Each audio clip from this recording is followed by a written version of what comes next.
Kenshin critiques, I'm Kenshin Dick Rides of Fair Anime. Welcome to a Q&A video I promised I'd do based off the video I put out marking the 5,000 subscriber milestone video I put out, the occasion, right?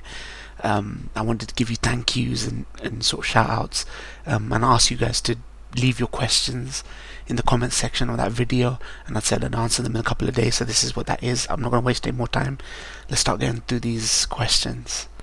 There's one really funny one in this that I want to keep in, even though I'm not sure I can really answer it. But okay, the first question comes from Domain Expansion Lolly Fluff, and he asks, is Urasawa your favorite mangaka and writer in general? If yes, then state the reasons why you think so, albeit it's obvious that the man is a peak fiction writer. I'm enjoying Asadora so far. So yeah, he is my favorite mangaka and writer, though I will admit though I'm not really a big manga guy. Like I haven't read half the manga that even some of the casual manga readers on my Twitter have read. But the issue is that I think when you know what you want out of a storyteller, what you want out of stories, you just gravitate towards those kind of stories. And I felt like he's a seinen writer. He writes the kind of characters, the kind of subject matter, and he has themes in his work that I resonate with. I think he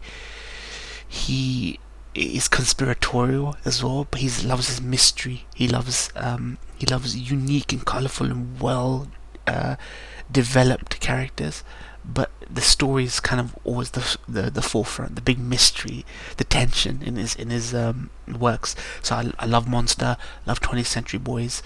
I'm gonna go on to say this in the other one of the other questions, but I'm looking forward to Pluto, and I've met the guy, sat in on his art classes, seen all his old and new work. It was awesome. That vlog, some of you guys might remember I did, has it, so I'm gonna plug that basically.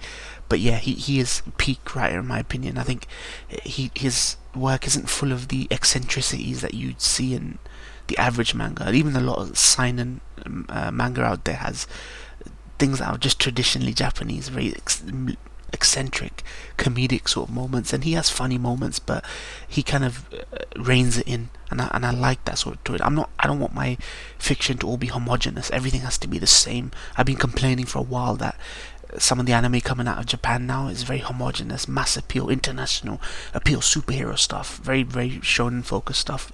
I don't want that to be the case, but I think Urasawa understands what makes mystery thriller, conspiracy fiction good, and he's great at that, and he's great at bringing his own flavor to it. So yeah, definitely he's my favorite mangaka and writer in general. And I just love the conspiracy stuff. I love gentleman spies, that sort of stuff as well. So there's stuff like Master Keaton, which I'm really looking forward to checking out soon. So yeah, I hope that answers your question. Next question is Sakaido Akihito asks, would you rather go gay for Johan from Monster or go straight for Yukiji? Now, I don't know what Yukiji he's referring to. I'm assuming he's referring to Yuki-chan from 13 Sentinels, but I'm not entirely sure what he means by Yukiji. So I'm only entertaining this question. I'm not saying literally I would go gay, but I'm gonna say I'll go gay for Johan. I'm gonna say that. That's my last word. Don't ask me to explain it, fam. Okay, next question is from Vectored Promise. He goes, what are some of your most memorable shots in animated film? Man, like when you open the floodgates with a question like that, like I'll have to give I'll give you an answer off the top of my head. There's a bunch of stuff, a lot of Ghibli stuff. I remember there's, for example, there's a shot in Howl's Moving Castle where Howl is resting up in bed, and the female main character, she's sitting there waiting for him to wake up. I think she's come to visit him to ask him for his help or some shit like that, and it's a room where he's just asleep, and he's surrounded by these really really well detailed drawn trinkets. Like he's basically like a man child because of his backstory and stuff. I'm not going to spoil it, but he's like a giant man-child collecting finery and trinkets and stuff from his travels, because he basically goes on war campaigns for the kingdom, right? He's one of them sort of alchemists, wizards, sort of things. And that scene is amazing. That shot is amazing. There's so much fine detail in that scene. It's just sumptuous, man. Like, sumptuous is the best way I can example. There's another scene shot in Howl's Moving Castle where the witches sent her goons, her fucking dirty, dark. You know, Ghibli stuff has always had these really malformed, kind of twisty, bendy, black goo monster-looking creatures.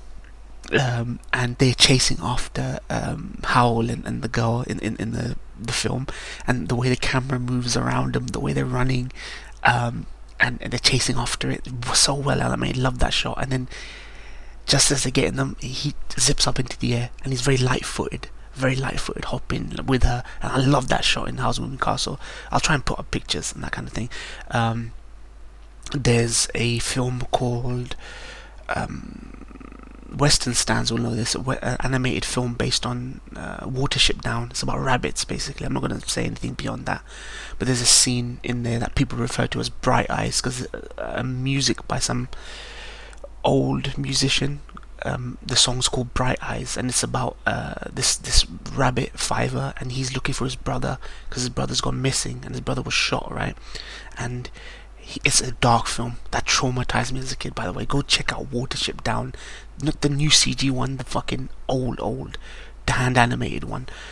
It's brutal, it's violent, it's like a sign. And like, if you think West hasn't given us good shit, go check out fucking Watership Down. Brutal, violent, deals with themes of death, loss in such a mature way. And there's a scene called Bright Eyes where he's looking for his brother, and there's this just the soul of his brother. He's following him, and his soul is like a chalk silhouette of a rabbit, and this is hopping through the sky, and he's following him, and it's all grim and dark. And I wish I could show you a clip of it, but I'll show you like a screenshot of it. That is one of my favorite shots. I would say there's no one still frame I can think of in animated terms. There's a scene in Ghost in the Shell where Major is trying to pull off the control unit of a mech. She's on top of it, and she's pulling off all her fucking limbs and arms. I'm becoming undone. She's completely naked, but she's obviously just a synthetic person, right? And she's just pulling it off, and her arms are shredded. It's such an amazing shot. That film has tons of amazing shots, but it's got 1, 2, 3, 4, 5, something like that shots in it that are just really arresting, visually arresting. So that's Mamoru Oshii Ghost in the Shell animate movie. There's a shot in Perfect Blue, the Satoshi Kon film Perfect Blue, that is just really visually arresting. It's not a shot, but it's a small scene where Mima, I think Mima's the character's name, main character, she's been followed by a doppelganger of herself, like an evil antagonistic doppelganger in Mima, and she's basically hopping, chasing after through the streets, dark streets, hopping like a marionette. It's such a really weirdly haunting and bizarre, and like that movie. I definitely suggest you go check out Perfect Blue. That's another shot I really fucking dig. And I'm just trying to go through all the ones I remember. That's a Ghibli film. My Neighbor Totoro. There's a shot in that film where the two sisters, Totoro and some other creatures, are trying to make the trees grow. So they're doing a little ritual, a little dance. So one of my favorite shots in a Ghibli movie. It's just such a well animated scene, and that all film also, like Ghost in the Shell and other Ghibli films, has 3, 4, 5 different really visually arresting shots, like the kitten bus, not the kitten bus, the cat bus that comes. The first time the little sister sees Totoro flying, Totoro with the umbrella in the rain, all that shit. But that one was one of my favorite shots. There's a Disney animated movie called Fantasia. Some of you guys might be familiar with. There's a segment in there called Night on Ball Mountain, and the unveiling of the antagonist figure, a Chernobog, a demon, Satan, basically. He unravels. That is such a visually arresting shot. I remember the first time I saw that, I was like honestly, the wind was knocked out my cells. It was so. I've never seen Disney do such dark material, before. And it's completely no dialogue, no nothing. It's just music playing in the background, and just this really dark, fucking fucked up imagery. So when Chernobog arrives, there's and I have to say this. There's what's it called? End of Evangelion, one of my favorite anime movies of all time. There's the whole last act is just full of fucking shots of visually arresting scenes, but the one I remember is Rey is transformed into this fucking goddess. I couldn't even explain it to you, nor do I want to try. She is some giant fucking goddess, and she's in the space, and she's holding on to some pulsating fucking nipple or dick or something. It's just weird. And there's a fucking crucifix, and a vagina opens in her forehead, and the crucifix goes in the vagina. I could not explain to you what's going on. It's just such a fucking assault on the senses. And there are some shots in that are so awe-inspiring that I hope this shot's on screen right now. I even giving you an idea of how fucking intense that was. So those are the ones I can remember off the top of my head. I can't really think of any other shots from animated movies. I'm sure there are many, but those are the ones off the top of my head that I can think of. So sorry to go long on this, but I'm sure some of you guys might really get a kick out of these answers. So the next question is from The Real Hokage. He asks, why did you start react to Gangsta at the time that you did, and how did you improve the lighting afterwards? So he's referring to several channels ago when I was reacting to the Mangalobe anime. That studio is fucking bankrupt now. They did Samurai Champloo, they did Ergo Proxy, they did some great stuff. So that kind of answers the question. Like, I started Gangster because I thought I'd get Cowboy Bebop, Samurai Champloo vibes again. When I saw the trailer, when I saw the promotional stuff, I was like, yeah, these character designs look really good, the world looks distinctive. Shame that show was so fucking mediocre. The backgrounds were so bland, and arcs and character development never really happened. Things were left up in the air. That studio went bankrupt. We never got a Gangster sequel. I know one of my friends, he read the manga and he'd read past where the anime goes to, so he was really invested in it. And what he's saying about improve the lighting is, I used to use this really shitty webcam that I found in a drawer. Like, I'd never used it before. Really old webcam, like sub 480p. Lighting was bad, could barely make out my eyes. I was at a distance. Like, channels, YouTube channels evolve over time. You can see the old videos, you see the new stuff. If you look at Chris Stuckman, right, he's a film critic, reviewer. His old stuff looks completely different from his new, well-produced, better camera, better back design. Me, I don't give a fuck about my background. I'm not no weeb that has to flex my manga collection or my anime collection that I fucking used. I fucking wasted my social security check, like half these guys, buying fucking manga you can't afford or fucking anime you can't afford. I don't need to. Working men don't need to fucking flex no fucking manga collection to fucking flex my credentials and shit like that. My words are enough. So I don't need to do what these other fuckers do. Get their fucking body pillows and their fucking ecchi shoujo fucking posters in the background to fucking flex that, yeah, I'm a real anime fan because I get the merch and blah blah blah blah blah. Fucking degenerates. But I don't need me to ramble. My lighting was improved when I bought the Logitech C920 camera that I use, that I'm still using to this day. It serves me well, man. I'm fine with it.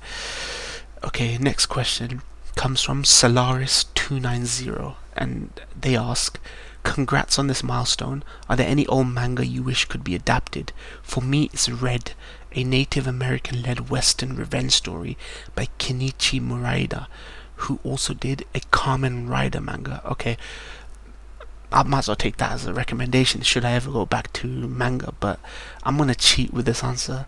And say an old manga that's already getting adapted is Pluto, which I'm really looking forward to. One, because it's Naoki Urasawa, like, who made Monster, 20th Century Boys.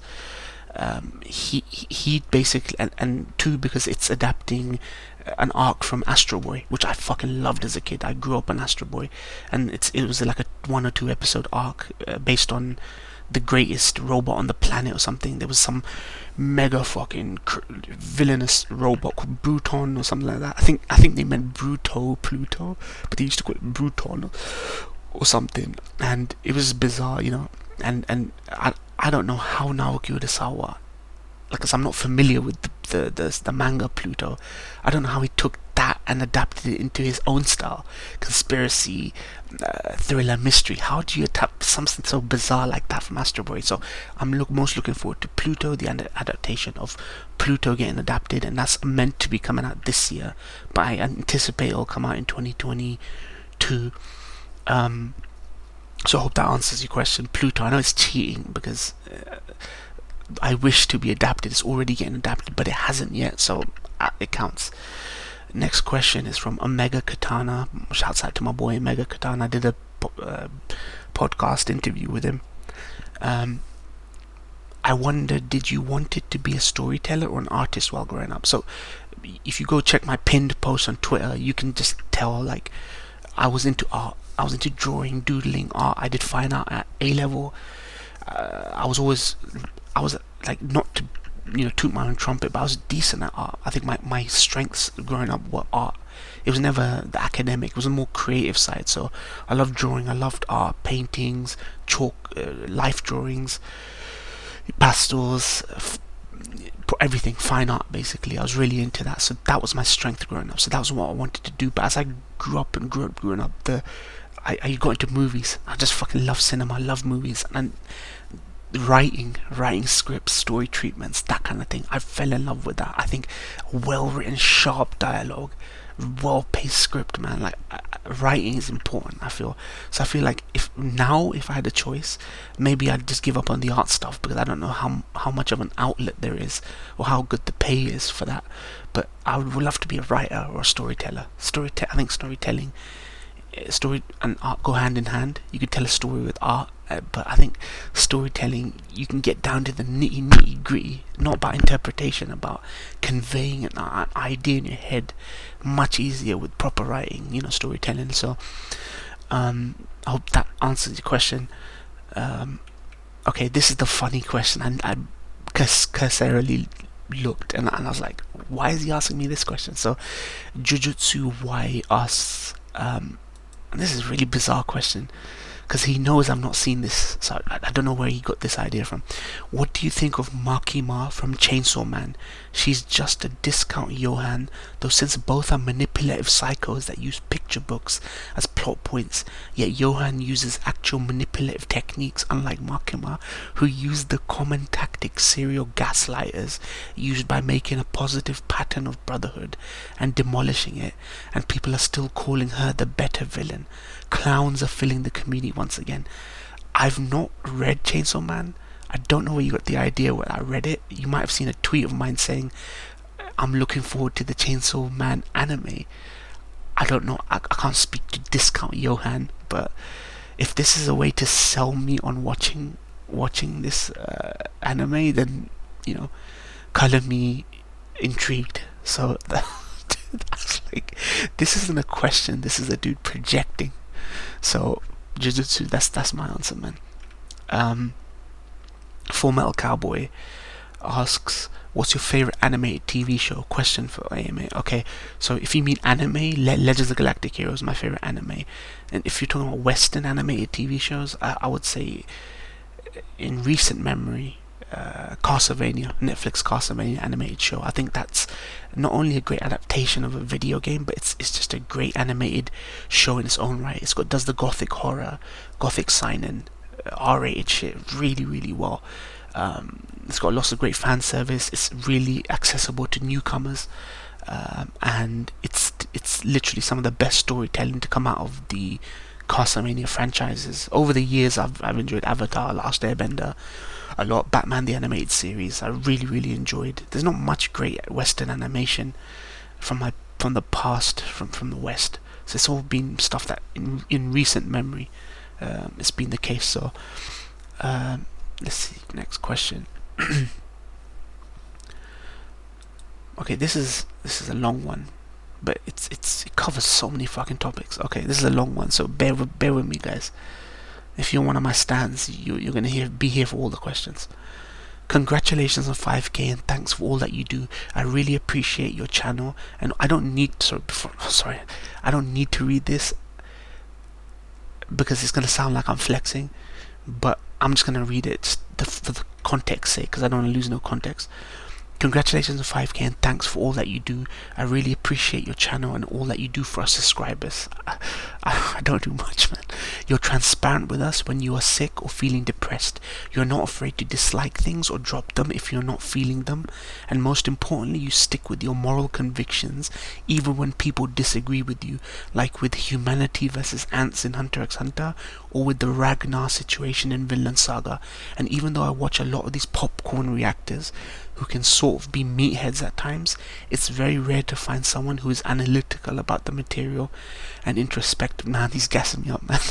So I appreciate it a lot, and that's why I'm willing to wait however long is needed for content and willing to stick around through all the deleted channels. Also glad that you're vibing with Sangatsu so far. There's only more great content to come. All of that aside, I do have a few questions though. One, as someone, I'm going to go one by one with these ones. One, as someone looking from the outside in, what is your thoughts on this explosion of VTubers and simps, and how long do you think it will last? I don't think the VTuber stuff will last long. Like, if I'm to really entertain VTubers, it's so easy to hate, grow contempt. Like, familiarity breeds contempt. The more you know of someone, a content creator, the more chance there is you're going to find something to absolutely hate with that person, and you're going to fall out of love with it. So people are looking for these sorts of relationships with VTubers where you can't really hate this mongoloid, bog-eyed looking avatar on screen, this cute little thing.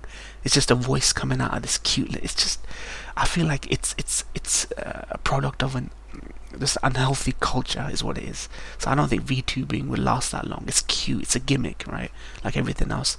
The simps, yeah, there's a lot of simps for e-thoughts, and there are simps for fucking really obnoxious male reactors and streamers. And believe me when I tell you this, there are more male reactors and content creators and streamers I hear out there than female. So don't get it twisted, guys. You don't know me like that.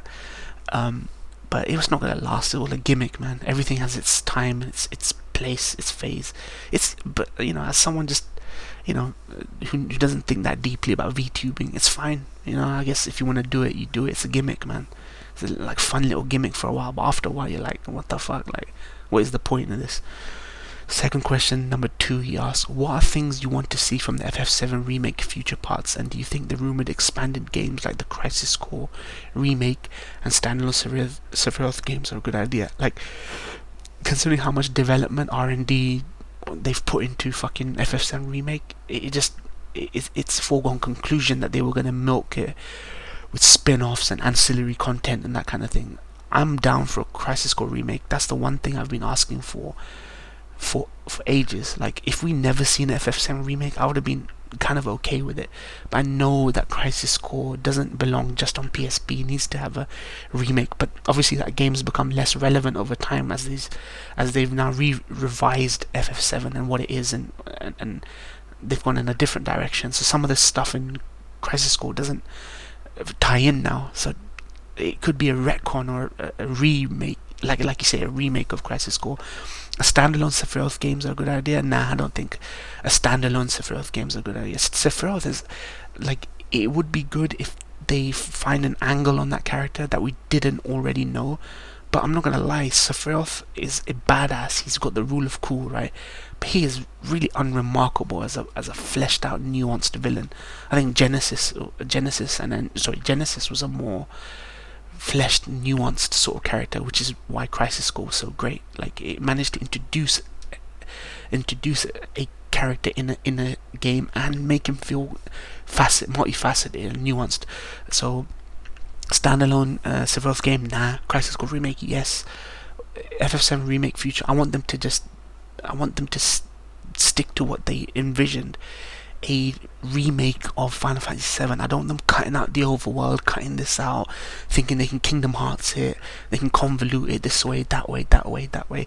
If that the story was all anyone cared about, which is true, but we loved the exploration, the side content, the Chocobo Farm, the fucking Ruby Weapon, Emerald Weapon, finding little secrets, optional. Vincent, you've been optional.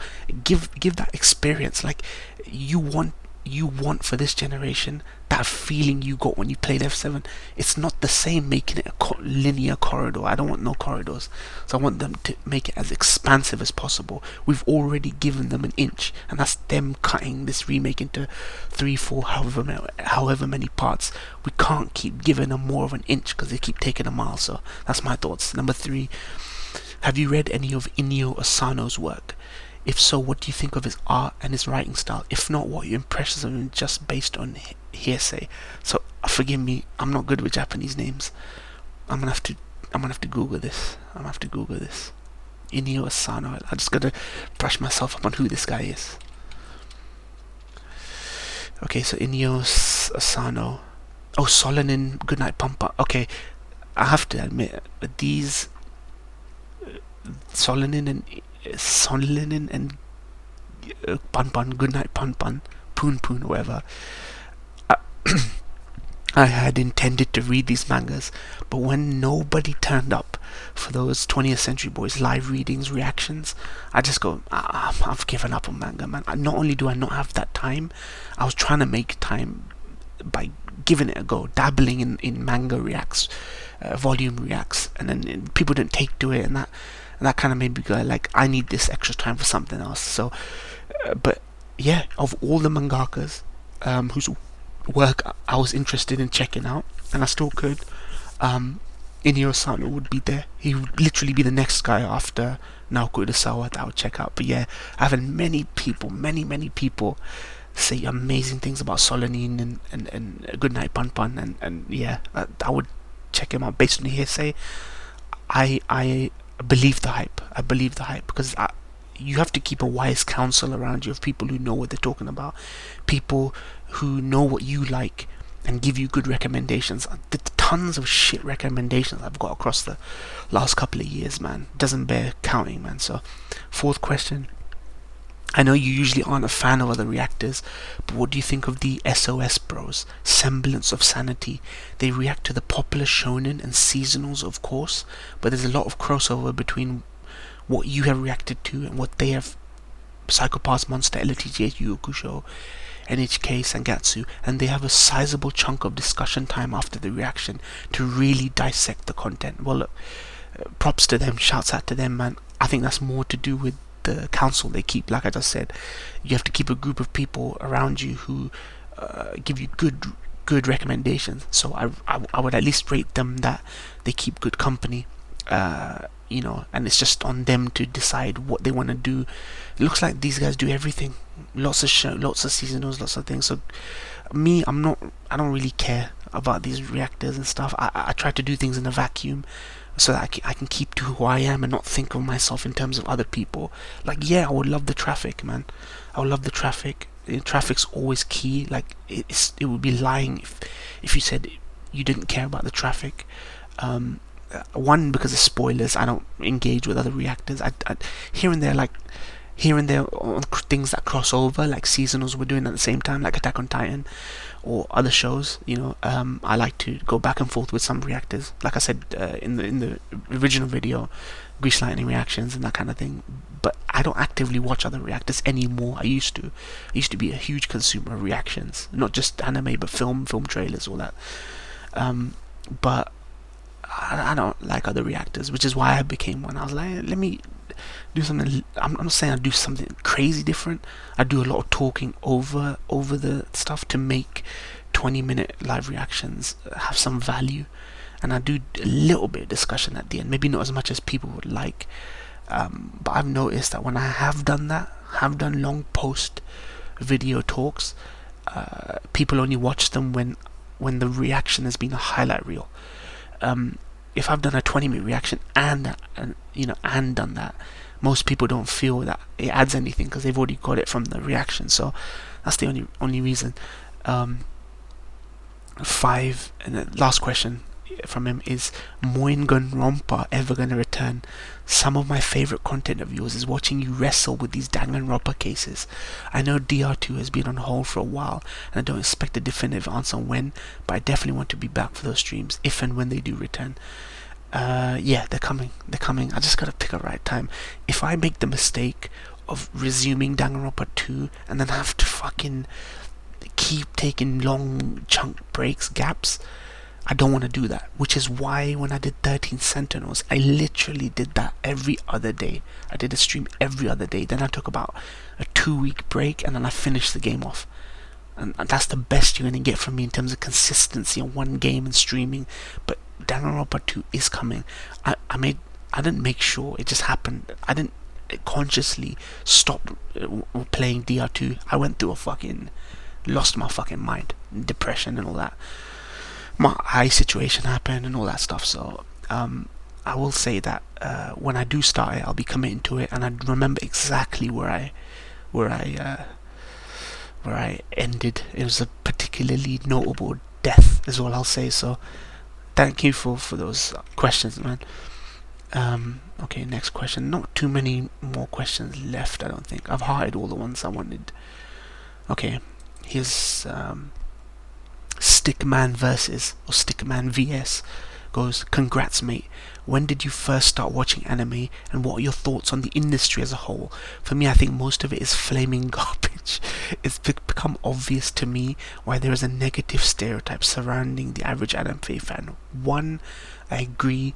2, I think it has potential. I wouldn't still be doing what I do, like reacting to anime, if I didn't think there was still potential. A lot of people say that a lot of the shortcomings of the industry are with the industry themselves and how much they pay animators. The motivation animators have to do their best work. Some of the licenses, I still don't feel like I know what determines what license gets adapted. And how much investment goes into certain adaptation over that. Look, Sangatsu no Line's got amazing production value. It's a labor of love, you can tell. But Berserk, a more popular manga, cannot get a proper quality adaptation. Whereas Hellsing OVA, they take 10 to 15 years to make sure that is a perfect adaptation of the source material. I don't understand what the logic is behind what to adapt, what licenses to take. Mostly it is flaming garbage. I feel it's not enough to just have 5 good seasonals. Like considering the ratio of anime made to the anime that even rises to the top for people to notice, that ratio is just not good enough. And that's the same with loads of mediums. But it'd be stupid to ignore that. When did I first start watching anime? I started watching anime consciously when Naruto came. So like I was conscious of the fact that this is Japanese anime and I love it. Dragon Ball Z used to be on TV, but I didn't give a crap about it because it didn't speak to me. I used to watch Speed Racer, Mahagogo, Mac-Gogo, Astro Boy, and Ulysses 31. Those are my 3 animes I watched, and I thought these were Western cartoons because they were English dubbed. So like I mentioned, Astro Boy, Pluto, I'm most looking forward to manga getting adapted because I was a huge Astro Boy fan. I would love to see, Speed Racer has been adapted twice. The old 60s, 70s cartoon, and then in the 90s we had a really average sort of cartoon but looked amazing. So literally I started watching anime back when Astro Boy aired. I think it was not the black and white one, the color one. No, actually I watched both of them. They used to air old Astro Boy on BBC Two, and then the newer cartoon as well, Astro Boy and Speed Racer. Those are my first ones. Alright, okay, we're about to wrap up now. Yeah, that's it. We're done with the questions, man. I haven't missed anything. Nope, I have not missed anything. So yeah, thank you guys for watching, man. Thank you for those questions. Really great broad range of questions there. I wish I was that kind of guy that could give you something like a code to a game or give you a subscription to Crunchyroll or Funimation. I'm not that kind of channel, man. Like, But hopefully in the future, man, if I grow and there's a lot of demand, and you know, I can do some sort of giveaway or something, you know, if I had something to hand. But here's to the next 5,000. When we hit that 10k mark, maybe I'll do a giveaway. I don't know. It has to speak to my viewers, and my viewers are all over the place. JoJo fans, Gintama fans, Kamui fans, old school fans, Rosa Versailles, LTJ's fans. Like, it's hard to figure something out that would speak to these people. You know what I mean? So appreciate it, guys. Thank you for supporting me through all these years. The channel's coming back and down. A lot of people, I don't forget a name. I do not forget a name. I know my peeps. You know, I know the people I see a lot in my comments, who I know were there back in the day, who I know watch my shit and don't take me out of context, who try to look for a thread of what I'm saying, hear my arguments, and then challenge me. You know what I mean? That kind of thing. I appreciate constructive criticisms, but I'm not going to take it from someone who just drove by my fucking channel because I had one reaction that blew up, and he's listened to a little soundbite in one video, and he has no idea what I've said before, no idea if I've gone back on my thoughts, my feelings. And a lot of people who watch my Hunter x Hunter reactions now have no idea how much I love Hunter x Hunter, like how much I talk about it. The most talked about shows on my Twitter, if you even type it, isn't even FMAB, which is my favorite show in a long time. It's Hunter x Hunter. Countless times I've tweeted praise for Hunter x Hunter. I've criticized it maybe once or twice. So that's sort of miscommunication, man. It's deadly in this day and age. So I would just say to you guys, man, like, know your facts. You know, never open your mouth till you know what the shot is. You never open your mouth till you know what the shot is. You fucking child. Al Pacino once said. So yeah, thank you guys for watching. Be sure to like, comment, subscribe. Follow me on Twitter. Those details are below. I keep pushing Twitter because I love Twitter. I'm not one of those people that is depressed by Twitter. Twitter used to be an amazing place before the fucking anime community took it over. You get all the live updates there. Click the icon, and remember, turn on all notifications, not personalized. Like I always say, peace out, man.